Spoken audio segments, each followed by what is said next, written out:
crazy Windows 8 form factors we've seen so far, I would say that this is a first, because it's not just a slider. We've seen sliders before, but we've never really seen a laptop like this that has a display that's really more at home on an all-in-one. Something like this that can then be folded forward like this and be used as sort of tabletop mode. And before I get too ahead of myself, you can flip it backward like this so that the screen is facing outward. And that's a concept we already saw on the Lenovo IdeaPad Yoga series, but it's definitely unique just in the way it was implemented here. So I'm going to give you a little more on the design. This is a 15-inch screen here. It's full 1080p, and it does look pretty sharp. I'm not sure how obvious that is to our viewers at home, but all the text and all that looks sharp. It's the viewing angles are mostly good indoors. You can see we're standing near an open window here, so the viewing angles aren't completely infallible. They do suffer a bit with more light in the background, so just be careful of that. I would say, too, that this is one of the smoother, more controlled hinges I've dealt with.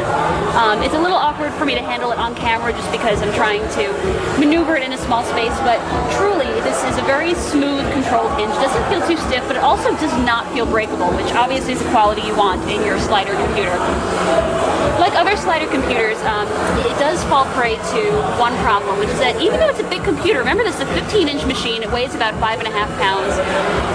One thing about sliders is that the hinge usually eats up about half the keyboard deck. So even though it's a 15-inch machine, you've got a keyboard that's small enough that it seems like it belongs more on a smaller machine, like a 13-inch laptop. You can see if you look here, there's lots of keys that have had to be cut down and sort of squished together. Luckily, the typing feels all right. The keys have a nice soft finish to them, and the keyboard itself feels pretty sturdy. And it's also backlit, which is a nice addition. This is a $1,000 machine, by the way, so I should say that on a machine like this, you would want backlighting, you would want the 1080p screen. But so the typing experience is good. The only problem is, and we didn't notice this when it was demoed on stage, you only really notice it when you get hands-on. The touchpad's up here, crazily enough. It's not below the keyboard, it's above the keyboard.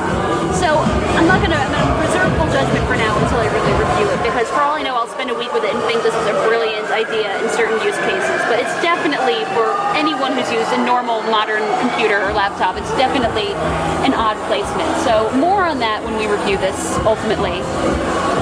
This is up for pre-order now for $1,000. It's available exclusively at Best Buy in the US, at least. So it's up for pre-order now, but it won't ship until May 17th. Hopefully at some point we'll be back with a full review, but for now, just here's a parting shot of this wild and crazy Ultrabook.